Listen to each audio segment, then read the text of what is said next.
आजादी के लिए भारत का संघर्ष आधुनिक विश्व के महानतम संघर्षों में से एक है। दूरदर्शन समाचार इतिहास की धारा बदलने वालों की झलक रोजाना आपके लिए लेकर आ रहा है।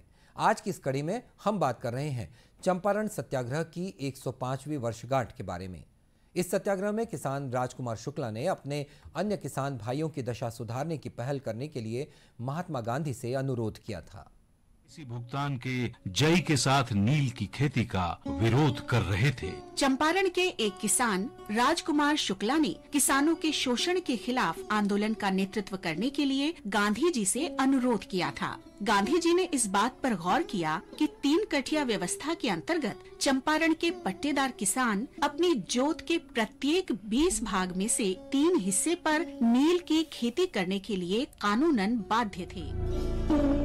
गांधी जी अप्रैल 1917 में चंपारण पहुंचे और सत्याग्रह के उसी अहिंसक हथियार का इस्तेमाल शुरू किया जिसे वो दक्षिण अफ्रीका में अन्याय के विरुद्ध लोगों को एकजुट करने के लिए आजमा चुके थे। स्थानीय अधिकारियों को गांधी जी का आना नागवार गुजरा। उन्होंने गांधी जी को अपनी जांच पड़ताल से रोकने की कोशिश की, लेकिन गांधी जी ने मोतिहारी में बाबू गोरख प्रसाद के घर से पूरी दृढ़ता से अपना काम जारी रखा। गांधी जी पर दंड संहिता की धारा 144 के उल्लंघन का आरोप लगाया गया और सम्मन जारी किया गया। लेकिन गांधी जी ने चंपारण छोड़ने से इनकार कर दिया। गांधी जी पर अभियोग लगाए जाने की खबर फैलते ही उनकी लोकप्रियता और बढ़ गई। 18 अप्रैल 1917 को जब गांधी जी मोतिहारी न्यायालय में पेश होने पहुंचे तो उन्होंने देखा कि 2000 स्थानीय लोग उनके साथ हैं। गांधी जी ने खुद पर लगाए गए आरोपों का जवाब दिया और एक वक्तव्य पढ़ा।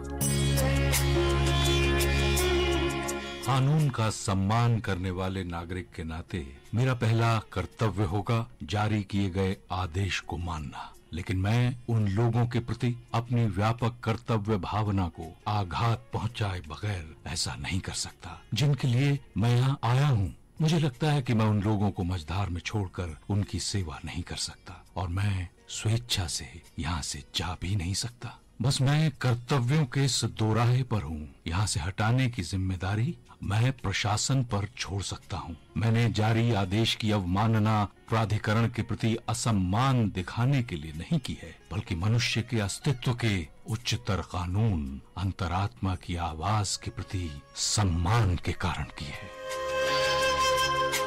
बिहार के लेफ्टिनेंट गवर्नर ने सत्य के इस मर्म को समझते हुए गांधी जी के विरुद्ध मुकदमा वापस लिए जाने का आदेश दिया। ये छोटा सा कदम स्वतंत्रता संग्राम के इतिहास में एक बड़ी छलांग साबित हुआ। चंपारण सत्याग्रह भारतीय स्वतंत्रता संग्राम के इतिहास में गांधीवादी युग का अग्रदूत बना।